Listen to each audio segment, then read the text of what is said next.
अहोई अष्टमी का व्रत रखने वाली माताओं के लिए पूजा में व्रत कथा का पाठ करना बेहद महत्वपूर्ण होता है।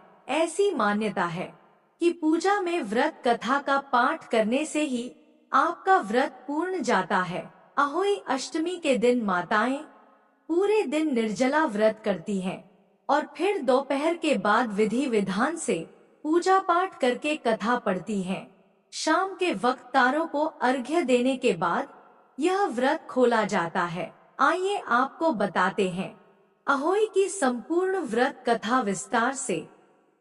अहोई अष्टमी व्रत की कथा। एक साहूकार था जिसके 7 बेटे और 7 बहुएं थीं।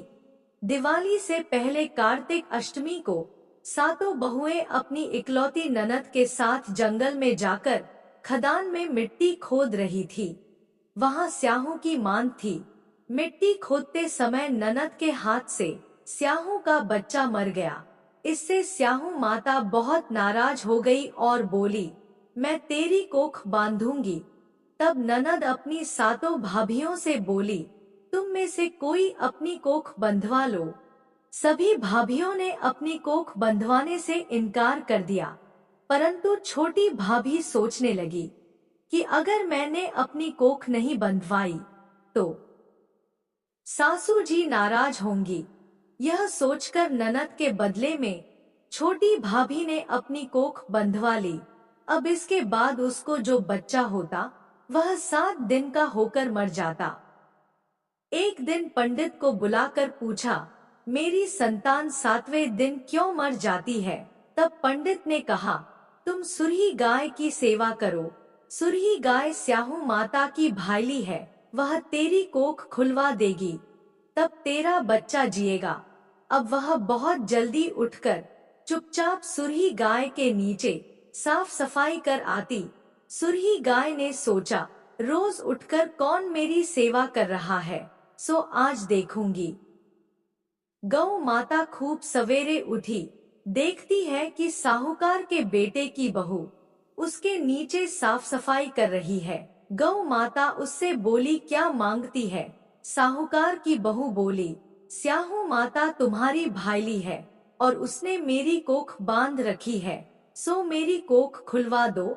गौ माता ने कहा, अच्छा ठीक है। अब तो गौ माता समुद्र पार साहूकार की बहू को अपनी भाईली के पास लेकर चल पड़ी।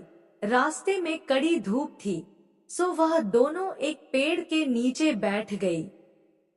थोड़ी देर में एक सांप आया। उसी पेड़ पर गरुड़ पंखनी का एक बच्चा था। सांप उसको डसने लगा।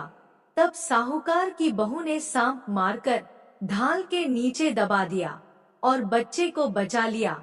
थोड़ी देर में गरुड़ पंखनी आई तो यहाँ खून देखकर साहूकार की बहू को चोंच मारने लगी। तब साहूकार की बहू बोली, मैंने तेरे बच्चे को नहीं मारा, बल्कि सांप तेरे बच्चे के करीब आया था।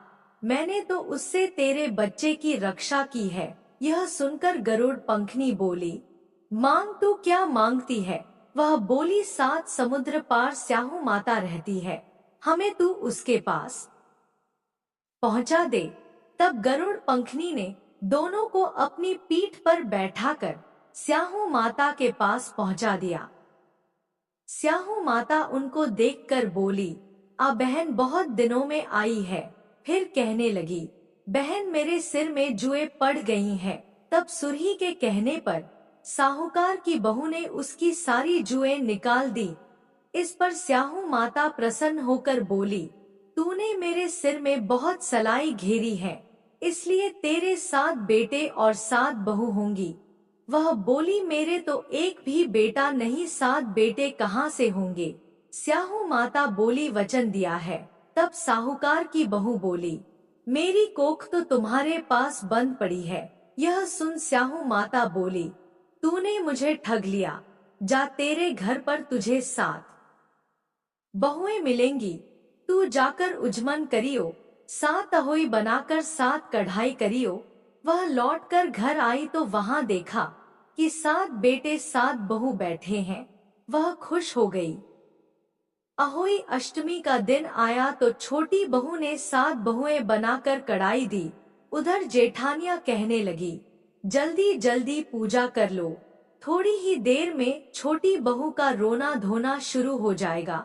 पूजा के बाद भी जब छोटी बहू का रोना शुरू नहीं हुआ तो जेठानियों ने अपने बच्चों को छोटी बहू का हाल देखने भेजा। बच्चों ने वापस आकर बताया कि वहाँ तो अहोई अष्टमी के व्रत का उद्यापन चल रहा है। ये सुनकर सभी बहुएं छोटी बहू के घर पहुंची तो देखती है कि वहाँ छोटी बहू के 7 बेटे और 7 बहुएं हैं और छोटी बहू उद्यापन की तैयारी कर रही है। जेठानियों के पूछने पर छोटी बहू ने बताया कि उस पर अहोई माता की कृपा हुई है।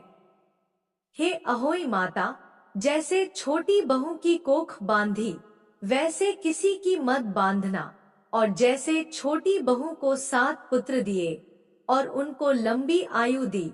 इस कथा को सुनने वाले, कहने वाले और हुंकारा भरने वाले सबको देना। जय अहोई माता।